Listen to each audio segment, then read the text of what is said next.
Good morning, America. For our viewers in the West, we're live on the scene near Gene Hackman's home, plus a pivotal day at the White House, also live in Hollywood, heading into Oscar weekend. Growing questions surrounding the suspicious death of actor Gene Hackman. Are they moving at all? No, dude, they're not moving. Just send somebody out here really quick. Authorities investigating how the Oscar winner, his wife, and one of their dogs died in their home. The new details on how and where they were all found, what his family is now saying. Breaking overnight, a federal judge says the Trump administration's mass firings likely break the law. The fallout this morning. What will it mean for the thousands of workers who've already been let go? And the high-stakes face-to-face just moments from now, President Trump meeting with Ukraine's President Zelensky at the White House. Race to contain the spread. At least 9 states now reporting measles cases. As we learn where some of the patients contracted the disease, Dr. Tara Narula is answering urgent questions. A new twist in the Menendez case, what the brothers are saying from behind bars about the governor's new move as they push for freedom. Loving it. How McDonald's is breaking the surcharge trend amid the egg crisis with a big deal this weekend. Where to find it. Plus, the other fast food chain serving up savings. 2 days and counting, and the energy level here at the Dolby where the Oscars will happen is palpable. I am so excited to be here for my first Oscars, and we drove around LA. I did the driving, and surprisingly, we are still alive, so that's good. Barely. Alive and looking smart. Thank you, guys. We'll come back with you guys later on. We have a lot of news to get to this morning as well. We're going to start with the pivotal day at the White House, a major ruling overnight on the firing of federal workers also. Trump is set to meet with Ukraine's president. Right now, though, we're going to begin with new information on the death of Oscar winner Gene Hackman and his wife. Police in New Mexico are revealing details about where the bodies were found. Trevor Ault is on the scene in Santa Fe. Good morning, Trevor. Good morning, George. Well, there are some odd details here, to be sure, as investigators try to figure out how Gene Hackman, his wife, and one of their dogs all died at home and when these deaths even occurred. There are so far very few answers, but there are several clues. Okay. Are they moving at all?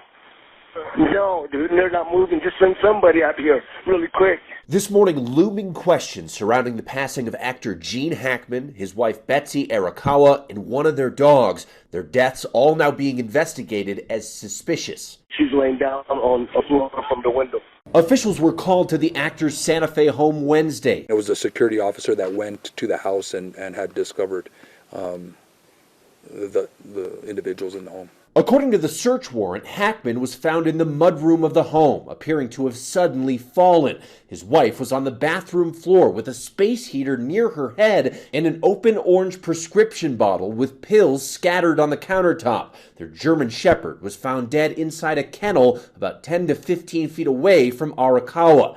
2 other dogs were found there alive. Officials believe those pets had access in and out of the home through a dog door. Authorities say they found no signs of foul play, but they're not ruling it out. Detectives now looking into carbon monoxide as a potential cause of death. The gas company also investigating. There was no indication of a struggle. There was no indication of anything that was missing from the home or disturbed. But officials say the couple could have been dead for quite some time, their bodies already decomposing when they were found, signaling that deadly gas could have vented through the open front door. Lex Luthor, the greatest criminal mind of our time. Gene Hackman was considered a master of his craft, known for his roles like Superman's arch-enemy Lex Luthor, and his Oscar-winning performance in the 1971 film The French Connection. Now tributes pouring in from his hometown to Hollywood. Dustin Hoffman remembering their early days at Pasadena Playhouse acting school together, saying in a statement, Gene was like Brando, in that he brought something unprecedented to our craft. Powerful, subtle, brilliant, a giant among actors. I miss him already. And Bill Murray also remembering Hackman, who co-starred with him in the Royal Tenenbaums. He was really good. Guy was really, really good. Goodbye, Gene. I hope you're well wherever you are. And some family members are speaking out now, saying they simply hope that the couple didn't suffer. And in a statement from Hackman's children and grandchildren, they say the actor was loved by millions all over the world, but to them he was just dad and grandpa, and they are devastated by this loss. Rebecca? Really a devastating loss and truly one of the greats. And he didn't even get started really until his late 30s. An incredible story there. All right, Yeah. Trevor, thank you. We turn now to breaking news overnight. A federal judge reportedly says the Trump administration's mass firings likely break the law. Our senior political correspondent Rachel Scott is at the White House with what this could mean for the thousands of workers who've already been let go. Good morning, Rachel. Rebecca, good morning to you. And there is no doubt about it. This is a blow for the Trump administration, but it is not total relief for federal workers out there. News that this federal judge says that the firing of thousands of probationary workers was illegal, but only suggesting that it should be stopped. Overnight, reports of a federal judge ruling the Trump administration's mass firing of probationary workers is illegal and should be stopped and rescinded. According to the AP, the judge saying that the Office of Personnel Management did not have any authority whatsoever to order the firings of probationary employees. But the judge acknowledging he could not stop agencies from independently firing workers in the future. We're cutting down the size of government. We have to. We're bloated. We're sloppy. And this was the scene at USAID, the humanitarian agency that has provided food and medicine to millions of children around the world. Workers who were fired returning to retrieve their belongings. It's heartbreaking to see this whole sector, this whole field kind of collapse.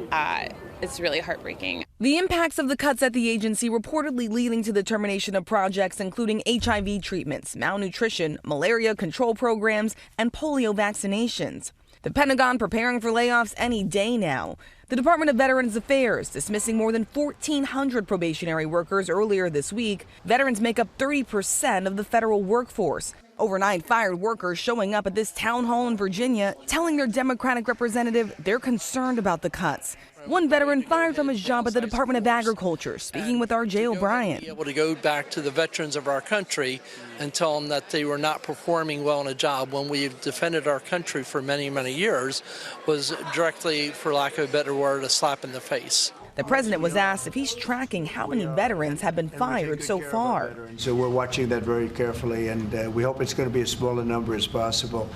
But we are having great success in slimming down our government. The latest firings hitting NOAA, the nation's top weather and climate agency. Hundreds let go. These are the scientists who help figure out where the hurricanes are coming, how severe they're going to be, whether we're going to have an earthquake, whether we're going to have a wildfire. So the unions that were suing the Trump administration celebrating this move, saying that it is illegal, full stop. But the judge here not really providing so much clarity on what this means for workers that have already been let go. Will they be rehired? And again, only suggesting that these firings should stop, not ordering it, George. Rachel, the president's saying that more tariffs are coming? Yeah, so you may remember the president threatened a 25% tariff on Mexico and Canada. The president announcing that those tariffs are now moving forward next week on March 4th. He's saying that those countries have not done enough to stop drugs flowing into the United States. It is notable, though, because Mexico has, in fact, extradited members of drug cartels, trying to show this good faith effort to stop this from actually going into effect. The president also noting that there will be a 10% tariff also slapped on China. Economists say this could drive up the prices on everything from cars to beer to avocados, George. Yeah, we'll see how this unfolds next week. Okay, Rachel, thanks very much. President Trump also set to meet with Ukraine's president today as a peace deal with Vladimir Putin hangs in the balance. Chief White House correspondent Mary Bruce has the latest on that. Good morning, Mary.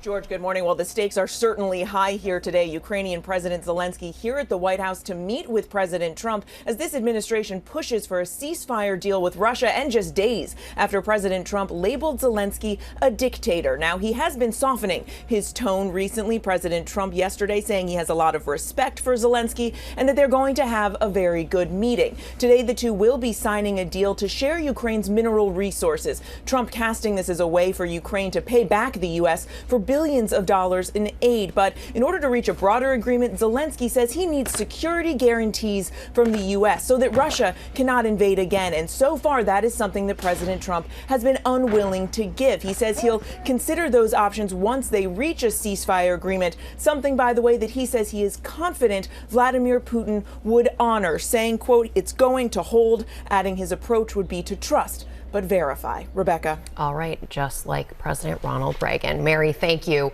We turn now to the urgent battle to contain the growing measles outbreak in West Texas. Health officials warn it's expected to get worse, and new cases of the disease have been confirmed in at least 9 states. Elizabeth Schulze is in Washington, D.C. with more. Good morning, Elizabeth. Good morning, Rebecca. The federal government says it is providing assistance to state health departments in Texas and New Mexico after an unvaccinated child died from that measles outbreak in West Texas. And now more cases are being reported nationwide. This morning, growing concern among families and health officials as new cases of the measles are detected across the U.S. Overnight, the latest case reported in Washington state, where an infant may have been exposed during recent travel abroad. In New Jersey, an unvaccinated child who had traveled internationally was hospitalized. 2 family members also infected. But the health commissioner saying so far, the virus appears to be contained. We're out there trying to keep this contained. In Kentucky, the first confirmed measles case in 2 years. Officials say a resident who traveled abroad may have later spread the virus while infectious at a local gym. 9 states are now reporting cases of the disease, which is preventable with vaccines and was declared eliminated in the U.S. in the year 2000. The majority of new cases, unvaccinated children. Measles vaccination rates among kindergartners have dropped 4 years in a row. It is really hard seeing these kids going through this, knowing that we have something to help them and protect them. Growing alarm in rural West Texas, where 124 cases have been reported so far, a number expected to go up. An unvaccinated school-aged child died at a hospital there this week, the first measles death in the U.S. since 2015. Kyle Rabel's wife is planning to deliver their first child at the same hospital next month. It's kind of like COVID. You were afraid of everything, so you wiped everything down. We're pretty close to that fear here. Children are eligible for the measles vaccine at age 1 and the second dose at age 4. The Texas outbreak is a test for Robert F. Kennedy Jr. as he takes the helm of the Department of Health and Human Services. The department says that he spoke with the governor of Texas and expressed willingness to assist local officials on the ground. But Kennedy, who is a prominent vaccine skeptic, did appear to downplay concerns about the outbreak earlier this week. Rebecca. All right, Elizabeth, thank you. And coming up in our next half hour, Chief Medical Correspondent Dr. Tara Narula is here. She's here to answer the questions on your mind right now, big ones for families about measles and the outbreaks, George. We're going to switch gears now, going back to our Oscars team in Hollywood. There we see Lara, James, and Chris Connolly. Hey, guys. Good morning to you, George. This is the biggest weekend of the year in Hollywood. And this Friday, before the Oscars, the energy level here at the Dolby Theater is just buzzing. Well, we've seen the movies, and now we want to know who's actually going to win these coveted Oscars. Chris, you've always got the inside scoop. Well, guys, I'm glad you asked. Really, 80% of those competing for Oscars on Sunday will leave the Dolby Theater thinking they were honored just to be nominated. The other 20% will be leaving with an Oscar. So who will they be?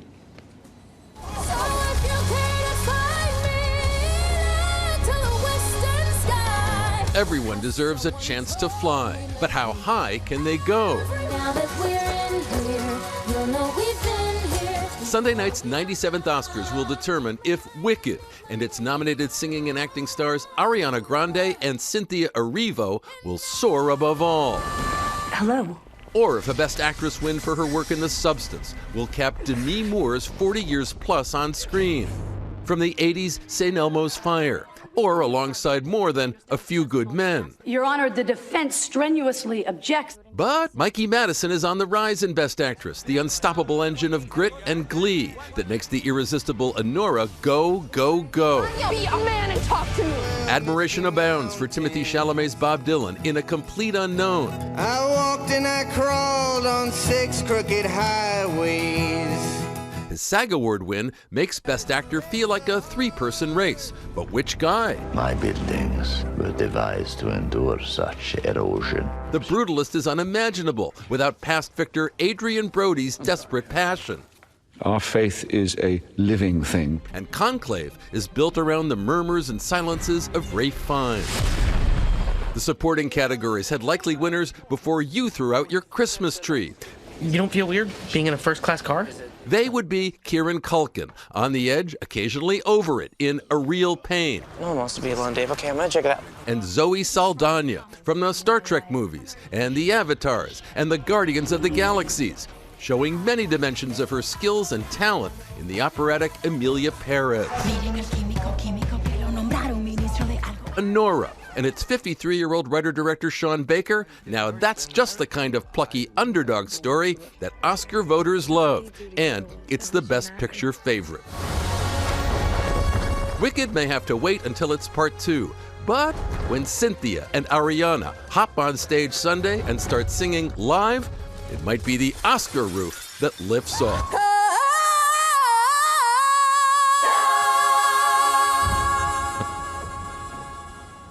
Ah, those magic movie moments. Delicious uncertainty in both leading acting categories. And Conclave and The Brutalist with the Best Picture shot. It's been that kind of Oscar season. We'll see all the answers Sunday night, guys. So if you really had to choose, Best Actor, Best Actress? Best Actor, I think, is going to be Adrian Brody from The Brutalist, although Fiennes is right in there. And I wouldn't count out Timothée Chalamet. I wouldn't either. Especially after that acceptance speech at the SAG Awards, like you were saying, powerful words. Yeah, I really liked that. I know it's going to be great. And there's still so many questions, so you have to watch. George, for now, back to you. And we're going to be coming back to you guys as well. Coming up here, Matt Gutman is in LA with the latest on the Menendez brothers' bid for freedom. Hey, Matt. Hey, George, I spoke to the brothers' family after news that California Governor Newsom could commute the Menendez brothers' sentence, why there were gasps on the call, and how the brothers are reacting to this bombshell from behind bars this morning. All coming up. That was quite the call. Also ahead, new at 7:30, the incredible rescue of passengers from a small plane crash in the snowy Vermont mountains. And newly released documents about the investigation into Jeffrey Epstein. We're going to tell you what they found. Lots more from LA with Lara and James, all about the Oscars.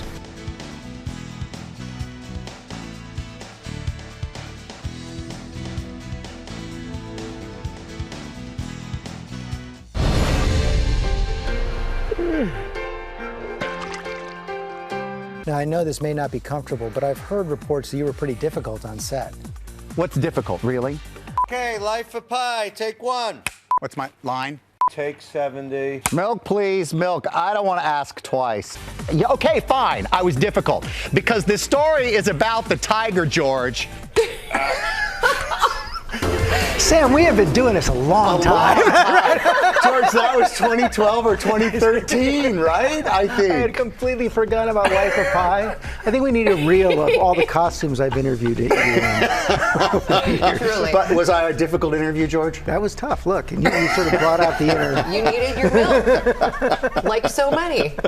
This morning, right? Lara and James, what do you think? I just love that. One of my favorite memories. And thank you guys. We have a great audience here in Hollywood. And James and I, well, we've been channeling our inner Hollywood star to celebrate the Oscars. We're getting into it. We really did get into it. One of those places was the iconic Chinese theater where so many of the biggest movies had their premieres, like Wizard of Oz and the first Star Wars. And when in Rome, we added our handprints to the world-famous sidewalk of stars. Here we have so much more from Hollywood coming right up, guys. We are looking forward to that. Thank you, guys. First, new at 7:30, Transportation Secretary Sean Duffy has announced a plan to supercharge hiring to address the shortage of air traffic controllers. He says he's offering a salary increase of 30% will reduce the current 8-step hiring process to 5 steps. This comes after a string of recent aviation accidents and close calls. Also this morning, the Vatican says Pope Francis continues to improve while being treated for pneumonia in the hospital.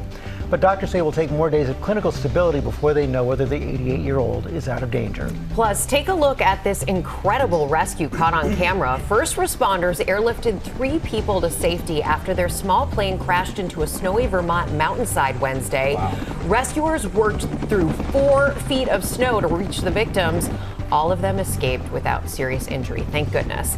And it was a huge night for Warriors superstar Steph Curry. Not only did he successfully nail that halftime buzzer beater from beyond midcourt there, he scored 12 three-pointers, the most by a player this season. He totaled 56 points. Wow. And Warriors coach Steve Kerr said, "We're spoiled around here. We're used to it, but it never gets old watching." I can tell you that. That is something. Feels good to win. Good for him. We're going to turn now, though, to the Menendez brothers and their fight for freedom. Their family members are responding to California Governor Newsom's latest move, ordering the parole board to assess whether the brothers pose a risk to the public. Chief National Correspondent Matt Gutman is in L.A. Good morning, Matt. Hey, good morning again, George. The governor's announcement could very well pave the way for a commutation of the brother's sentence within a number of months. And almost no one saw this coming. And so family members telling me that when they heard the news from the governor's office earlier this week, their jaws dropped and there were audible gasps. This morning, the family of the Menendez brothers opening up to ABC News about California Governor Gavin Newsom's fast-tracking of a parole board assessment to determine whether Eric and Lyle would pose a risk to the public if released. Cousin Anna Maria Baralt, one of the first to hear the news. Was there an audible gasp? Did you high five? Like, what did it feel like? The meeting began with, let me be clear, we are not granting clemency. And then we went down that road where they explained to us what the process was. It was just a few people, and in that meeting, and I know that I audibly gasped on my side. I can't speak for anybody else, but it's very exciting. Eric and Lyle are 35 years into their sentence of life without parole for the shotgun murders of their parents back in 1989. But now a huge step on their road towards possible freedom. The question for the board is a rather simple one.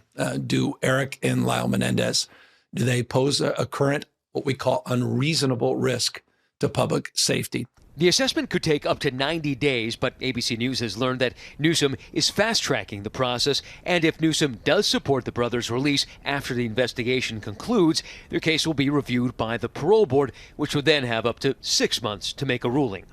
This is a very welcome news for us, and we're just so grateful to the governor for stepping in and for giving us this chance. Newsom initially content to allow Los Angeles District Attorney Nathan Hackman take the lead on the Menendez brothers.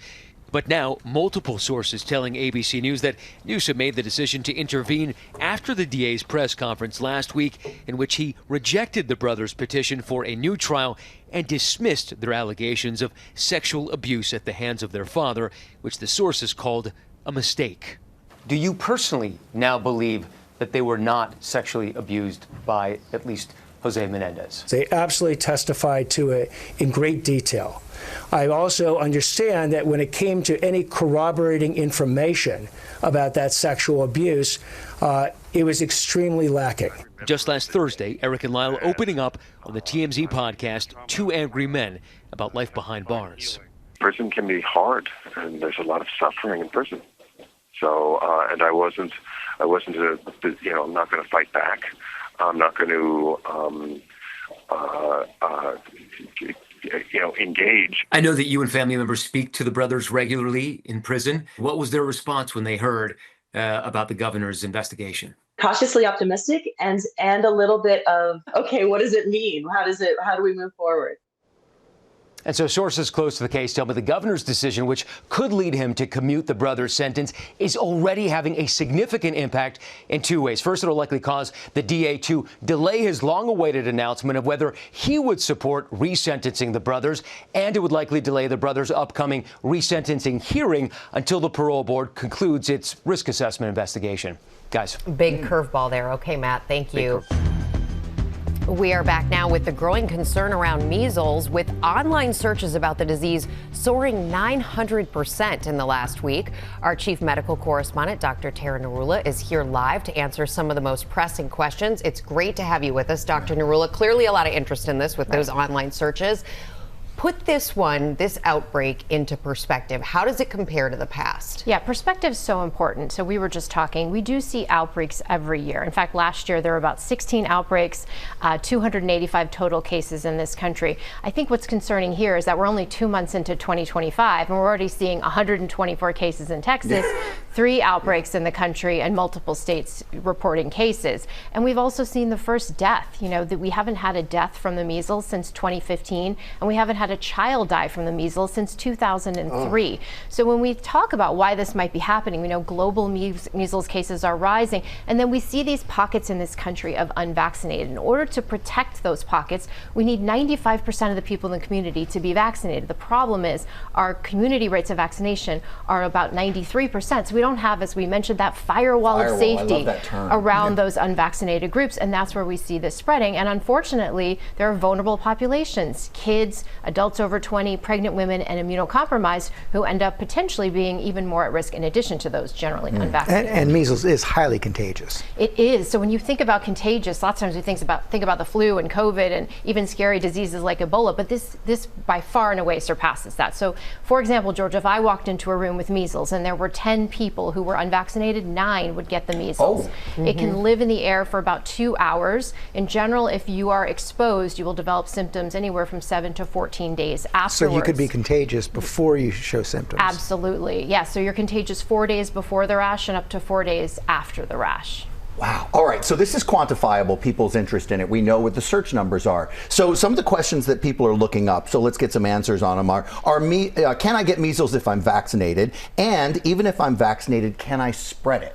So this is one of the most effective vaccines we have. If you get 2 doses of the MMR vaccine, it's about 97% effective in protecting you. 1 dose, 93% effective. When we think about flu vaccine, for example, we're talking more in the 40 to 60% range. In terms of, if you get vaccinated, can you spread it? There was one case actually reported in the literature back in 2011. They called her Measles Mary, a 22-year-old in New York City who was vaccinated, who did spread it. But, according to the CDC and others, this is very, very unlikely. So if you are fully vaccinated with 2 doses, you are not really likely to spread this to anybody else. So what's your advice to parents out there who are looking at all of this and thinking about their kids, maybe in daycare or school right now? What should they be doing? So I think we forget how dangerous measles can be. Before we had a vaccine in the 1960s, 40 to 50,000 people in this country were hospitalized. We saw 400 to 500 deaths. And so it is really important to think about the complications. We know that 1 in 20 kids can get pneumonia from the measles, 1 in 1,000 get encephalitis, which is swelling of the brain, and up to 3 out of 1,000 kids can die. So, really important to get your kids vaccinated with the MMR vaccine. 12 to 15 months is the first dose, 4 to 6 years old is the second dose. All right, Dr. Narula, as always, thank you. Oh, that sounds so special. Back now with our play of the day. We're celebrating 50 years of GMA. And what goes hand in hand with GMA? It's actually the Oscars, as you mentioned. We've done it for so long. Some of our favorite moments. Lara has a good one. First of all, you guys look so glamorous, and so does the crowd. Bravo. Stunning. Sam is saying you look beautiful, everyone. Thank you. Thank you, Sam. What's your moment? We saw you as the tiger. Yes, we saw that tiger before. It was really memorable. I love this one. This is back when Jennifer Lawrence won the Best Actress Oscar in 2013. I'll never forget it. Silver Linings Playbook. She tripped on the way. On the staircase. So charming. I mean, just so lovable, handled it beautifully. And then George interviewed her, and well, this happened. Take a look. Oh, you got a fan here. I was just trying to face. Thank you. I loved all your movies. Oh, really? Do I look like a new girlfriend? I thought about it.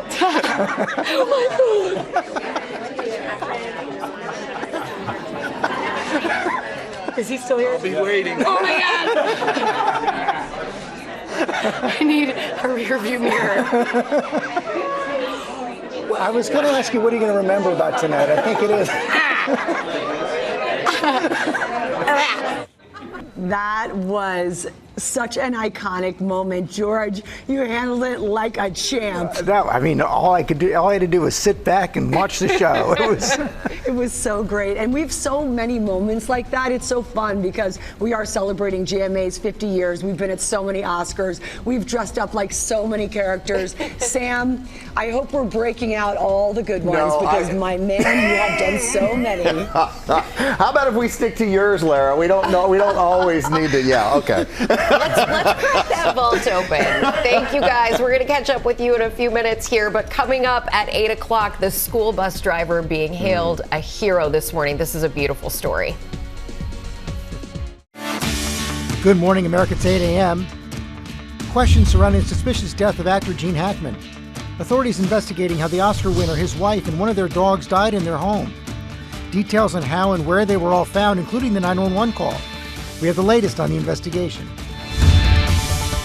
As egg prices soar, the new McDonald's deal on a breakfast favorite. And this morning, the other fast food chain combating high costs. I want you, baby, my sugar boo. I'm levitating. And we're counting down to Hollywood's biggest night. 1, 2, 3, ABC! The fashion, the food, and the flashbacks. When are you going to let go? Not anytime soon. We did it! We did it! We did it! Plus, Lara and James are driving us into the weekend. Buckle up, Buttercup. I have the windshield wipers on. Oh my God, you got this thing on. Going all out in Hollywood. Has anyone ever told you you look like Faye Dunaway? You're looking pretty good yourself, my friend. And they're saying, Good morning, America! Live in Times Square and Hollywood, it's Friday. Good Morning America. it is Oscar Friday here on GMA, and Lara and James are out there in Los Angeles. Yeah, we love to see it. They're in the heart of Hollywood. Hi, guys, looking great. Hi, thank you so much. So good to be here outside the famous Dolby Theater. It's the home of the Oscars. We've got a great audience. Thank you guys. And we are just 48 hours away from the moment when these stars will walk up these stairs, getting ready for the show and possibly getting ready for a big win. I'm just desperate for this drink. I see that. I see that. Well, it's been so exciting. We have been all over Hollywood and LA, and we also hit Rodeo Drive, where we shopped till we dropped. We sure did. Cheers to Cheers. that. We are starting the morning right with a little toast, a little glam, and a whole lot of Hollywood magic, guys. That's coming up. Oh, it's Hollywood the way you always want to see it. I can't wait to see more. Also ahead, we have an incredible story about a school bus driver that is being hailed a hero this morning, and rightfully so, George. Yeah, we're looking forward to that. First look at the top stories breaking at 8. We start with new information on the death of Oscar winner Gene Hackman and his wife. I want to go back to Trevor Ault on the scene in Santa Fe. Good morning, Trevor. Good morning, George. So the sheriff this morning says it's going to be difficult to piece together a timeline of what happened here. Gene Hackman, his wife, and one of their dogs all found dead at home, and investigators still can't say for sure how or even when they died. Okay. Are they moving at all? No, dude, they're not moving. Just send somebody out here really quick. This morning, looming questions surrounding the passing of actor Gene Hackman, his wife Betsy Arakawa, and one of their dogs. Their deaths all now being investigated as suspicious. She's laying down on a floor from the window. Officials were called to the actor's Santa Fe home Wednesday. According to the search warrant, Hackman was found in the mudroom of the home, appearing to have suddenly fallen. His wife was on the bathroom floor with a space heater near her head and an open orange prescription bottle with pills scattered on the countertop. Their German Shepherd was found dead inside a kennel about 10 to 15 feet away from Arakawa. Authorities say they found no signs of foul play, but they're not ruling it out. Detectives now looking into carbon monoxide as a potential cause of death. The gas company also investigating. Lex Luthor, the greatest criminal mind of our time. Gene Hackman was considered a master of his craft, known for his roles like Superman's arch-enemy Lex Luthor, and his Oscar-winning performance in the 1971 film The French Connection. Now, the sheriff does say they feel pretty confident there was no foul play, but this is still definitely an open investigation. And he says the toxicology report could take months. And we are hearing from some family members of the actor. They say they simply hope that the couple didn't suffer. Rebecca? Such a legend, and we're hoping for those answers soon. We're thinking of them. Okay, Trevor, thank you. We're going to turn now to the battle over the so-called Epstein files. The Justice Department releasing some documents connected to the notorious sex trafficker, but now Attorney General Pam Bondi is accusing the FBI of withholding documents. Senior investigative correspondent Aaron Katersky is here with more. Good morning, Aaron. Good morning, Rebecca. Attorney General Bondi says this is just phase one. She's promising to open the government files on Jeffrey Epstein, but despite the hype, most of what she released so far had been made public years ago. Overnight, the Justice Department releasing material about the late sex offender Jeffrey Epstein, including a 3-page evidence list cataloging what investigators obtained while searching his New York mansion and private Caribbean island. Among the items listed, a photo album of Girl and Epstein, a bag containing one set of copper handcuffs and whip, along with dozens of computers, hard drives, and recording devices, and a folder containing LSJ logbook, a reference to Epstein's island, Little St. James.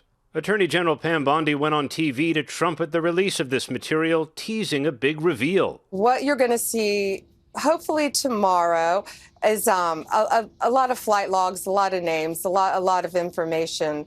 But it's pretty sick what that man did. But much of the material had been circulating in the public domain for years, including pilot logs from Epstein's plane and his so-called black book of names and addresses. Several conservative media figures were given early access during a visit to the White House, showing off binders and posing for pictures, some later posting how underwhelmed they were. Epstein died by suicide in jail before he could be tried on sex trafficking charges. His former paramour, Ghislaine Maxwell, was convicted and is now considering an appeal to the U.S. Supreme Court.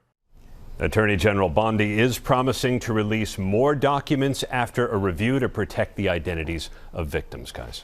Okay, Aaron, thanks very much. Thank you, Aaron. All right, now take a look at some frightening video this morning. It's something you don't want to see, but this school bus driver is being hailed a hero this morning. The school bus carrying middle schoolers from Cleveland Heights, Ohio, when it suddenly burst into flames, and I mean inferno. The cause of the fire is under investigation, but all 15 students were able to escape safely. Now, without injury, the driver wishes to remain anonymous, but is crediting annual bus evacuation drills. Remember how annoying those were? But they work, right? They work. Helping to get all the kids out safely. Thank goodness. Yeah, because when you see that, you don't think it's going to be good. Coming up on our GMA morning menu, how two big fast food chains are breaking the surcharge trend when it comes to the egg crisis. We have the details on the deals, plus new options for breakfast with better prices. Also ahead, we are unlocking the GMA vault for more of our favorite GMA moments at the Oscars. We might embarrass you a little more, Sam. And maybe. Look, we're going to save you some money, too. You don't have to hire a glam squad. You don't have to buy a ticket to fly to L.A. You can have a great movie night at home. Lori B has all the right stuff for your Oscar party. So let's go back to Lara and James in Hollywood, who are doing it right. Guys, good morning. Hey, thank you, Sam. We also have fashion expert Liliana Vasquez. She's got looks inspired by her favorite characters in this year's Oscar movies. And then Wolfgang Puck is here, everybody, with a sneak peek at the menu for the governor's ball. That's so exciting. Plus, we are going to take you on a movie fan sightseeing tour all around Los Angeles. That is coming up right here on GMA.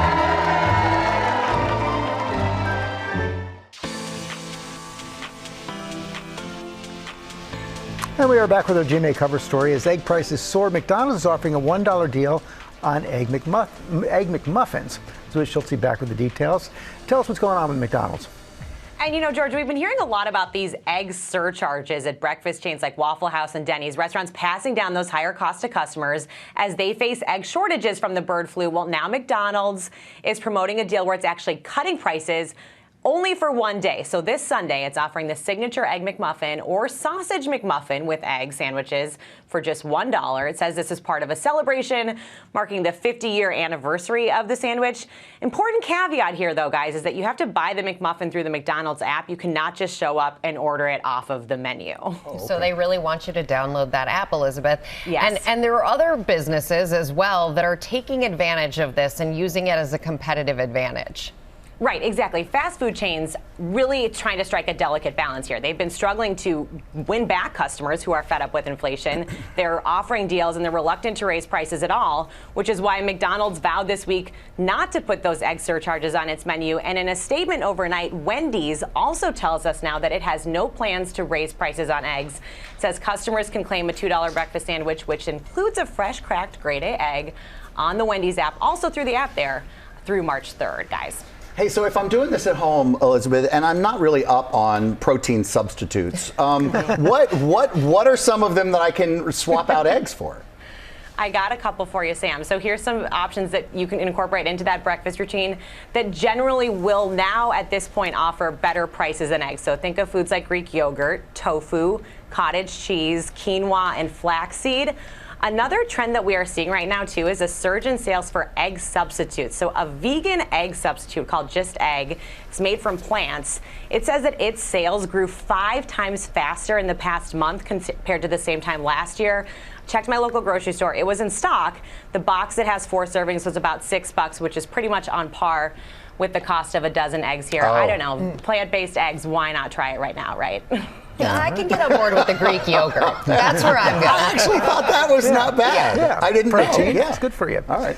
Thank you, Elizabeth. Let's go back to L.A. for Lara with Pop News. Thank you, George. Yeah, I know I wanted you to help me with this because GMA has been covering the Oscars for every single one of the show's 50 seasons on the air. You've been covering it for a lot of that time. A long time. We've counted. Not all of it. Like, not all of it. No, how dare you? 27 Oscars. Nice. 27 Oscars. I missed one during COVID, but Good Morning America has not. Here is a look at 5 decades of GMA at the Oscars. All right, red carpet, here we come. It's a match made in cinematic heaven. I love it up here. That's been earning rave reviews year after year. Oh! 1, 2, 3, ABC! It's Good Morning America's ultimate Oscar party. For 5 decades and counting. The Academy Awards are set for tonight out in Hollywood. The Academy Awards becoming part of GMA's DNA. Oscar, the most exciting night in television. I'm now at the Beverly Hilton Hotel following the Academy Awards. And it's been that way ever since. Good morning, America. Good to see all of you. The morning after the Oscars. With GMA giving you a front row seat. And the Oscar goes to Hollywood's biggest night. Nice. You like me right now. You like me. From the glitz. That's Leonardo DiCaprio over my shoulder. Yeah, it's all about the shimmy. To the glamour. Do you feel like a princess? In this thing, I do. Robin and Lara wowing everyone last night. You guys look so fabulous. And all of the green screens. Look out below! Oh yeah, let's do this. What's cooking? Good looking. Oh, look at this. And of course, the interviews. I want a chicken dinner. With the world's most famous stars. When are you going to let go? Not anytime soon. This is the only kind of action figurine I ever want. And you can find it only in one place. We did it! We did it! We did it! Right here on GMA. Goodness. Oh my God, Fab, it's my new word. Oh my God, I can't decide what I'm more mesmerized by, the diamond or the Oscar. I'm pretty happy about the Oscar. Yeah. Oh, you got a fan here.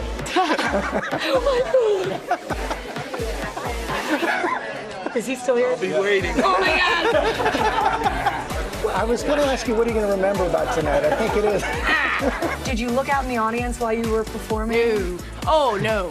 Scary. Oh my gosh. Do you just want to tell me what that is? I was hoping it would be a ruby. I know they're diamond. We did want to give you a little birthday cake. Imagine there's a candle.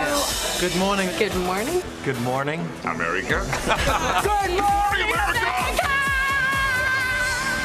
Well, it's been a great night. Stay tuned for Good Morning America.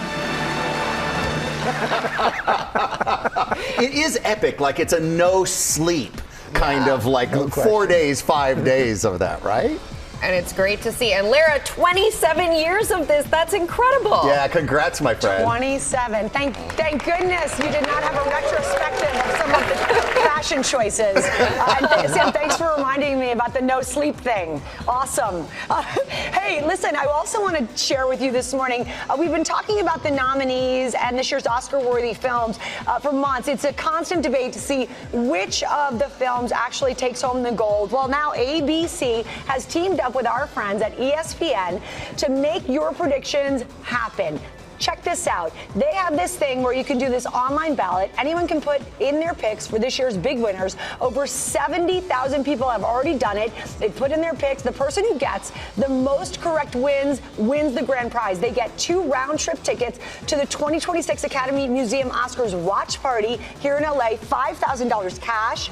Guys, these ballots are open until 6:59 p.m. on Sunday. I mean, it seems like it's worth doing. Free to do, and you can win big. The ballots close, though, 1 minute before the ceremony starts. You can head to abc.com/Oscars Pick'em to get your votes in. You are not allowed to do it. All right. And the reason, guys, that he's not allowed to do it is because you know too much. I feel like you are always right. It doesn't happen often. You have been very, very vocal this year about your picks and about your thoughts on the Oscars. I'm like a stopped clock. I'm right twice a day, but that's about it. Well, we have wonderful thoughts about you.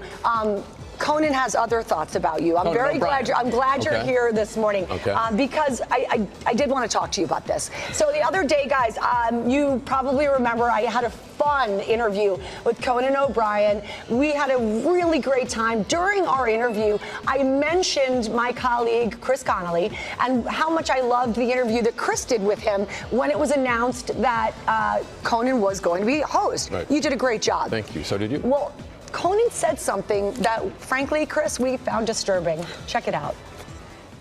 I remember Chris Connolly. You had a great interview with my colleague, Chris Connolly. I like Chris Connolly. Yeah, he's a good man. It was really a really great. He followed me to my car afterwards. Was that a problem? He asked for money. I was sad. We're not supposed to do that. No. He was just wearing a raincoat. Well, he had on clothes during the interview, so that's really weird. I know, but he put on this big raincoat. It was weird. Chris, is there anything you want to share with us? I'm just going to say Ubers are getting more expensive every day, and I just needed something. What can I tell you? Guys, if this is any indication of what is to come on Sunday, Conan just riffing, doing it like only he can do. I think we're in for a very fun Oscars. And we might need a raincoat on Sunday, because it might get a little rain. Were you wearing anything under that raincoat? I'm not going to confirm or deny. And on that note, I will send it back to New York. Morning television, James. Morning television. Thank you, guys. The right stuff. Everything's been so elegant. I'm about to ruin that now for the entire show. Our road to the Oscars continues with just hours until the big night. Movie binge, watching maybe in your future this weekend. I think it's a good idea to see them all before the big night, right? So squeeze it all in. For the ways to make your home feel like you're in the theater, lifestyle contributor Lori Bergamotto is here with the perfect picks for our viewing parties. Which we can make it elegant, Sam. Okay, all right. No, you can, but I'll mess it up. Go ahead. All right, well, we can't have a viewing party without some popcorn, right? I'm in. Okay, and we love a popcorn maker because you can do like a heart healthy, low fat snack at home, really fun, easy. The popcorn really does taste delicious. And my favorite thing, this is the Presto Pop Light. What's great about this is really good. This is light? Really good. Yes. So this is an air popper. So it uses that hot air to, open the kernel up and then a fan to push it out right into the bowl. What we loved about this. So I'm really not doing anything. This is all happening just for me. This is great. That's I right, love it. Sam. And what we loved about this one is it can make 18 cups of popcorn in just 2.5 minutes. And in this top part here, that's the butter melter. So I did say it was heart healthy and low fat. That's without the butter, right, people. You can put a little in there. You don't have to put a lot, so you just get a little taste. Right. Yeah. So that's the Pop Light. It's fantastic and really affordable. And there's truly no better popcorn maker. I'm going to shut it off just so we can pretty too. chit chat. Yeah, it is pretty. Although it's still going to pop for us. It's going to pop for a little while longer. But you eat your popcorn. Okay. And Sam, if you would like to put your popcorn down or take a drink, look what we have for you. It's this couch caddy right here. So this turns any couch armrest your armchair into your own personal movie theater viewing. Right. So you can have your drink, you can have your popcorn that you just popped, you can put your phone, your remote control. I put my blue cards in here on the side. Just for your notes. Exactly. You can really do anything. Here's what's great about that. Your room can look beautiful, and then you can make it comfortable for your viewing night, exactly. Right? And if you have guests or, in my case, I have little kids and I'm always like, no, guys, sorry, you can't eat and watch the movie. You can't do both at the same time. With something like this, it's really helpful because try and take your drink out. It's really secure in there. You actually do need two hands to get it out. Even though the arm is thinner than this, it's steady. Yes, so this actually fits up to 9.5 inches. Okay. So really great. They come in a bunch of different colors and it's 100% food grade silicone. So you can, if you drop something, you can feel okay about eating it. So that's fantastic as well. All right, so now the most important part to me were the drinks and the snacks. We got that covered. Let's talk about the movies. Okay. All right, so this is a projector. We found this on Amazon. What we loved about this is it's a 1080p resolution. That's like what you get in an HD Lori, this is TV. good. Even with all of our studio lights? Yeah, you can this still is good. see it, right? So it can project from 47 inches up to 200 inches onto a display projection, I should say, and it projects over 16 feet. So this is great for indoors, Sam, or outdoors. You can see we're watching. Wait, I can take this outdoors too? You can, yes, and we're watching the Oscar-nominated Inside Out. There I am as anxiety. Right. Yeah, there you go. I thought you pointed at me and said that's anxiety. me. The anxiety is me, Sam. That's me. I'm anxiety. And what's great about this as well is it's on sale right now for under $75 on Amazon. No, so that's no way. There's no way that's. Yes. I'm telling you, and it's portable. Forget it, I'm buying 10 of them. Okay, You will but have now none to buy. I'm really going to blow your mind. All right. Do you know what this is? What? It is a dialogue enhancing soundbar. So, are you ever watching TV at home? Because this happens to me all the time. And you're like, wait, what did they say? I couldn't hear. The music was too loud. I put the words on the screen just so I can, Sam, you can still continue to do that. But now, this is brilliant. It's from the Sharper Image. You just hook it up wirelessly. And what it does is it has 12 different boost levels so that it brings those voices of your favorite actors or your favorite anchors to the forefront. So if there's like a lot of background You music can hear me or louder noise, at home, people. there you go. But brilliantly, it also has a mode where it tempers. So are you ever watching something and then the commercial comes on and you're like, And you're oh my like, I gosh, hate it's that. so loud. Right. It tempers it and modulates it for you. And we have a GMA exclusive discount on this from the Sharper Image, so you're definitely going to check My that out. life just got better, Lori B. Yeah, but we can't forget about the Love Sack from the Foot Sack, these blankets. These are incredible. They have pockets in the bottom. I can't believe you didn't for your start with little this because I got tootsies, one foot in the pocket cloud-like and one out. comfort, This and we is- have a GMA exclusive discount.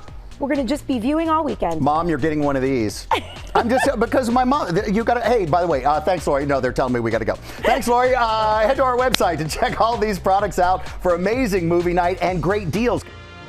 Welcome back. It's GMA's Road to the Oscars, live from Times Square and Hollywood. And we are just 2 days away from the big show. Lara and James are in Hollywood on the red carpet. Everyone is going to be talking about fashion come Sunday night. This is my favorite part of the Oscars, guys, the fashion. It is a big part of it. What can we say? It's a big part. That's why we have style expert and author of the Style Super Guide, the one and only Liliana Vasquez is with us. And we are talking Oscars fashion this morning. But it's not red carpet fashion. It's everyday looks inspired by this year's Oscar-nominated characters and films. So let's get to it. All right, so what I want to do is start with one of the great movies. Everyone's talking about Demi Moore and her character. She's nominated for Best Actress for playing Elizabeth Sparkle in The Substance. So, Liliana, how would you describe Demi's character's fashion in that film? I mean, it was completely marked by bold colors, beautiful structures. Who can forget that coat, the yellow coat that she wore? So I love that we brought color back to the screen because it's something that we can incorporate in our real lives as well. So let's get Genevieve out. Come on out. Hey, Genevieve. Here she is. Gorgeous. Now, her signature colors in this film were purple, yellow, and red. And when you hear that, you're like, there is no way I could put together an outfit. But it's all about color blocking. So you can color block in two ways. You can color block complementary colors that are across from each other in the color wheel, or you can do analogous colors, which are colors that are next to each other in the color wheel. Purple and red is a perfect example of that. This beautiful sweater from COS. This skirt is from Amazon. It's like under 25 It's bucks. so flattering. And then make sure you keep the shoe neutral because we are doing a lot of color here. But this is a gorgeous silhouette, so easy to pull off, and I love that we're playing with color again after an entire season of really avoiding them. Genevieve is really working it. Thank you so much. Thank you. All right, so thank you, Genevieve. All right, now we want to talk about our inspiration for this next look is Zendaya's character in Dune 2. All right, so this film was nominated for Best Picture. Let's talk about Zendaya's character style. I'm so happy we're talking about Zendaya because whether she's in a film, on a red carpet, or getting coffee, she is style goals. And in this film, it was what I call desert chic. So a lot of those really beautiful sand tones, kind of exactly what you're doing today, right? With these beautiful nudes, desert chic. I love it. And it was also about draping and layering. And so this is one of the looks that I was so excited to interpret for you guys. We have Angelica. Here she is. Look at Angelica. I love that. I actually really love that. Beautiful on her. Is this a dress? It's a dress. So I it looks love like it's that. almost two pieces. So again, we did a lot of mimicking with the draping that you saw in that suit that she was wearing in the film. And it's all about playing with those desert tones. So this kind of like army green color, the beautiful richness of that suede belt. And then what we did is pop it with metallics. That's what really looks beautiful with neutrals. So big, bold earring. I love the shoe on this. And if you are going to do this look, one quick tip for makeup, do a little pop of color on the lip. It really helps bring it to life. When you've got a fight, a desert war at 2, a cocktail party at 6. No, I was gonna say, definitely not desert fighting, but definitely desert cocktail party. Thank you, Angelica. Thank you so much. I'm definitely ordering that look. That is great. All right, so next look. Right, so we are looking at Caleb. Is it Caleb we've got next? Yes, we're going to look at Timothy Chalamet. Oh, it's Timothy Chalamet from his character. The movie that he's in. Yes, so this is such a fun look because Bob Dylan's style is iconic, whether you're interpreting it now or looking at archives of it. And what I love about it was how texturized it was. Also, like that kind of relaxed, baggy fit. To me, it's one of the best men's looks, like for me, for style inspo ever. All right, so now we have Caleb. This is Caleb from Great Unknown. We're mimicking a little bit of Timothy Chalamet. Come out. I love Hello, this. Kayla. Liliana, you nailed Right, I feel like he could walk onto the set of the film and they would think he was an extra. I feel like Timothy would wear this in real life and rock it. Caleb, that is the amazing. best compliment ever because he has incredible style. So Caleb is rocking this in a very modern way right now. So we did this beautiful textured jacket. So whether it's corduroy or this beautiful deep wool, again, playing with neutral tones as well. But the standout here is the denim. Men, it is time to update our jeans. Kendrick Lamar told us what to do at the Super Bowl. We did a little flare. You sure did it. And so now what he's doing is showing us how to do it in a wide, like it's modern, it's cool, it's fresh. And of course, you can't do this look without a pair of boots. These are just easy to wear, so fun. Every single piece here. He looks amazing. Thank you. Caleb, thank you so much. All right, so we're running out of time, and we have to talk about Cynthia Erivo. Yes. Yeah. She just stunned as the character Elphaba in Wicked. She's up for Best Actress for her leading role. How can we channel her style in real life? Perfect. Well, it's all about layering and three-dimensionality, even if you're doing it in a single color palette. So that's what we did here. We actually have our model who's coming out. Come on out, Kelly. Here she is. And if you look at this, even though she's I love the texture. Exactly. Even though she's wearing one color head to toe, you're really mixing the fringe on the jacket, the sheer of the bodysuit, the pleats on the pant. All of these pieces are under $100, so you can really get Cynthia's signature style from the film in real life when you style it this way. And the mock turtleneck, it's all about the mock turtleneck. Beautiful. You look great. I love all three of these pieces. I love all of the looks. It's so fun to sort of translate the look from the films. Come on in, everybody, and work them into our real wardrobe. So that was great. It's always great to have you. Liliana Vasquez, everybody. We're so grateful to you and all of our models. And you can shop for these looks, I know I am, on GoodMorningAmerica.com. And you can watch the Oscars this Sunday. When? 7 p.m. Yeah. 7 7 p.m. Eastern. Streaming on Hulu, airing on ABC. And coming up, it's our moment. Tour. It's our tour. Tour of Hollywood. It's our tour of Hollywood. James, buckle up, Buttercup.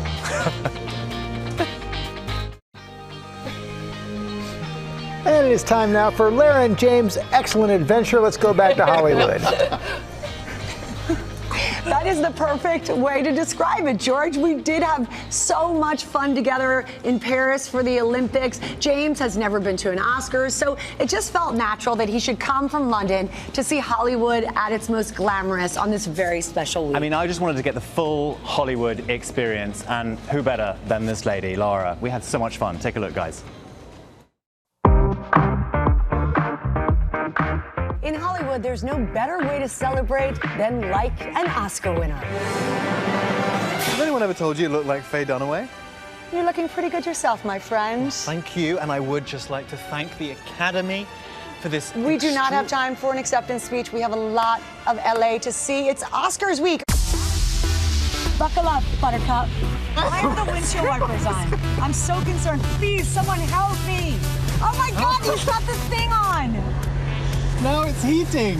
The heat is on blast and it's 80 degrees outside. Are you okay? I don't know what I did. Onward.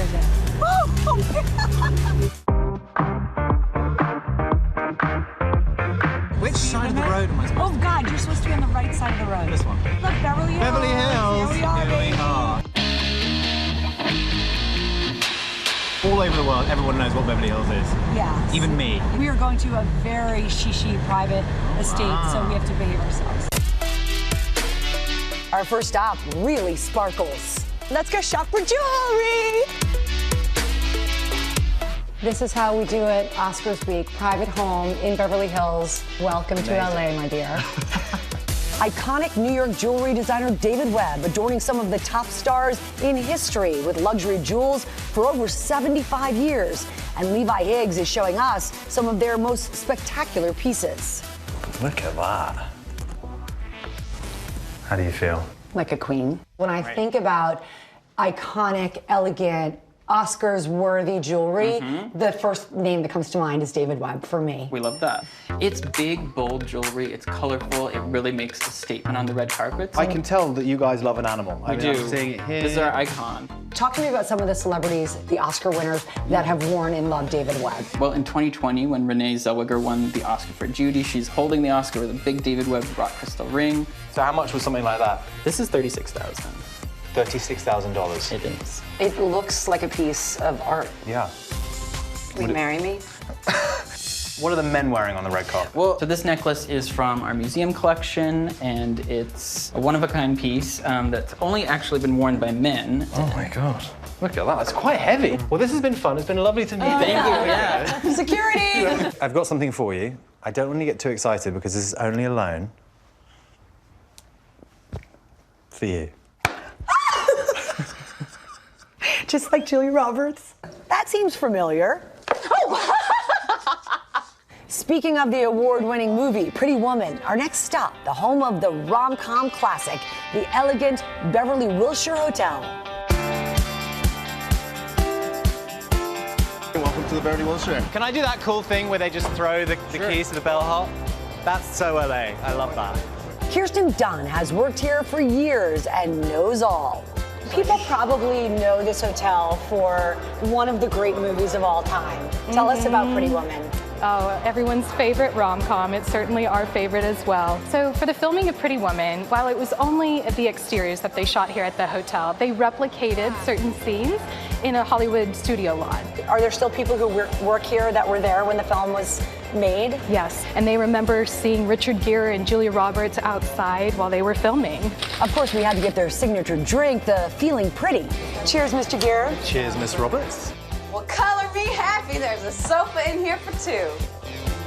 Going up. Shall we? Now, excuse us. And we can't live out our Pretty Woman dreams without some shopping on Rodeo Drive. Pretty woman, walking down the street. Pretty woman, stop a while. Pretty woman, talk a while. This is like Ginger Rogers and Fred Astaire. In true tourist fashion, all aboard to see legendary A-list homes with Hollywood LA Tours with our expert tour guide, Steven, behind the wheel. This was Lucille Ball's house over here on the right-hand side. I love Lucy. And then 2 doors down, Peter Falk played the role of Detective Columbo. Oh, I love Columbo. I watched Columbo a lot as a kid. So over here on the right-hand side, this is the actual apartment that Marilyn Monroe was living in with Joe DiMaggio. That's very cool. We made it to the world-famous Hollywood Walk of Fame, where the sidewalk honors over 2,800 stars, including a member of our GMA family. There's Michael! Shall we? We want to make sure that, Michael, you are perfect. I've got a bit of a shoe print here. Michael Strahan. We're doing this out of love for you. Anything for you, my love. But as we head this way on Sunset Boulevard, on the iconic Sunset Boulevard, it brings to mind a famous movie that I hope to recreate at some point today. Which is? Sunset Boulevard.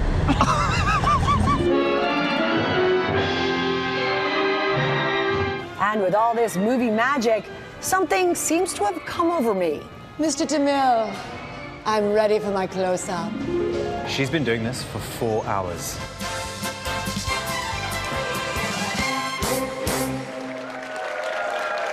This is what I have been dealing with for days. Look at this woman. We can't go anywhere without this. I might have taken some creative liberties with the well, film. I don't know that it's leopard. I don't know that it's supposed to be leopard, but now I think it could be leopard. I mean, this is all working for me. Lara, I'm seeing a Tony and an Oscar in your future on this. Well, that makes one of us.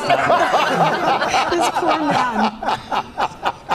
We had so much fun. Like the driving, did you enjoy the driving? Yeah, do not drive with James in America. Oh, don't He's you from dare, London. Lara Spencer. Don't you dare, because I just told George, I just said, if Lara was driving, it was going to be exactly the same thing. Oh, that's so funny.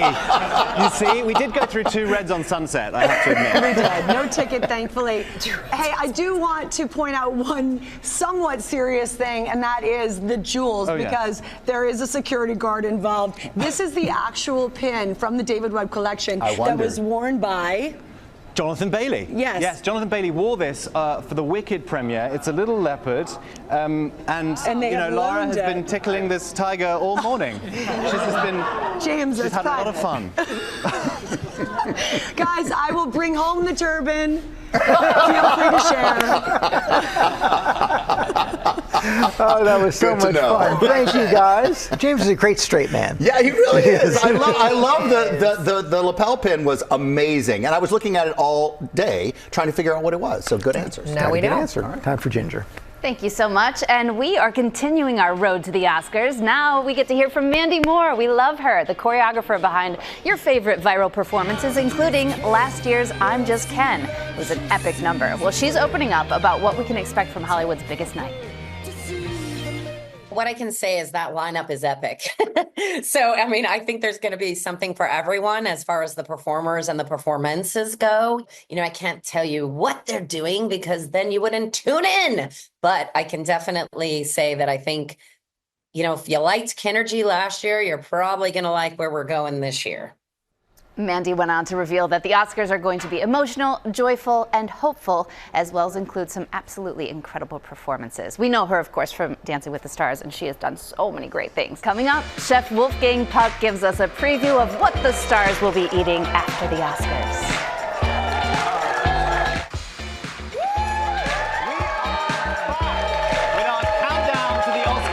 The official post-Oscars party, the Governor's Ball. Always the place to see and be seen and eat. And Chef Wolfgang Puck has been the catering guru on this event for 31 years. He has, as he always does, brought us a sample of this year's menu. Wolfie, always so much fun having you. Thank you. So I good love to the see you. colors. I love the smells. It smells amazing. I know you always have some of your classics because the stars love your dishes so, like the Oscars made of smoked salmon and caviar, and we have the chicken pot pie. We have the macaroni and cheese. We make some of the things every year. We make 3,000 chocolate Oscars. Wait, you're jumping ahead. You're jumping ahead.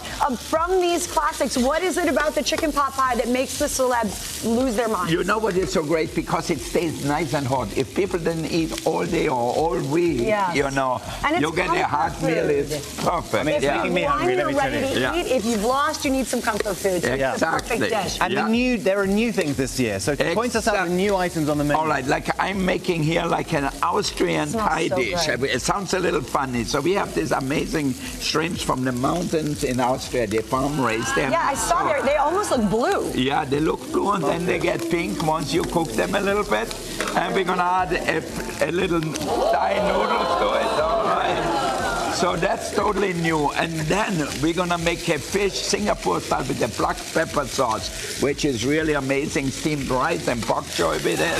It smells pretty good. And we have the Miyazaki beef, which is the best beef in the world. And how do you prepare that? So this, we're gonna just sear it with a little ponzu sauce, mashed potatoes with a little wasabi. Unbelievable. So delicious. Yeah. I'm gonna ask for a plate and a big napkin as soon as we get done. But what I wanna know about while you're cooking this is what I'm seeing over here. Oh, that's desserts. Byron, you are the specialist for dessert. My son Byron now is working with me. Right, okay, so what have we got? These are the desserts, Big Sweet Tooth. What are the main highlights? Yeah, so a little bit of everything, but the things I think we're most excited about this year are going to be a little bit of our heritage, some of the Austrian desserts that are coming into play. Right. The soccer tort over here, a really classic Austrian cake, but my personal favorite is going to be the apple strudel that you see up here. Really good. With caramel sauce. Exactly. And then for you guys here today, we have our wonderful chocolate cigars as well. I love that. Look at that. It actually smokes. Yeah. How does that, tell me what this is made of and why it's actually smoking. Right? And you can eat it. Which end do we start? You look like James Bond with that in your mouth. Really? Oh, with you this in my mouth? so handsome. Yeah. It's delicious. Wow. I just can't look away. Is it good? It's like fudge inside, like a truffle. You're right. Chocolate. And is it what is making it smoke like that? So it's liquid nitrogen. This is a popcorn, caramelized popcorn here, chopped up obviously, and you put it in liquid nitrogen so you can actually smoke it. And then check this out, guys. These are the classic Oscars that you always do. And Byron's going to So we're going to start spraying them, but if you want to give it a try, here we go, and I'll spin it for you. And while you do that, come on out. I'm going to hand out some Oscars to our amazing audience. Run out a bit of the cake. We're going to eat. I'm going to pass out Oscars to everybody, and we will send home some treats to you, Sam, George, and Rebecca. Wolfgang, we want to thank you guys. Thank and you. your chefs. Thank you all for bringing something for our audience. It was truly delicious. Really, really good. Back in New York. I promise you we'll take care of you. And in the meantime, we'll be right back on Good Morning America. Thank you so much, Lara and James The and chocolate Wolfgang. cigar. Yeah, we got the chocolate cigars. Thank you so much, Lara and James and Wolfgang Puck. Tonight, catch Robin's countdown to the Oscars at 8. Don't miss it. And you can get your Oscar Sunday started early. Watch Linsey Davis. Woo!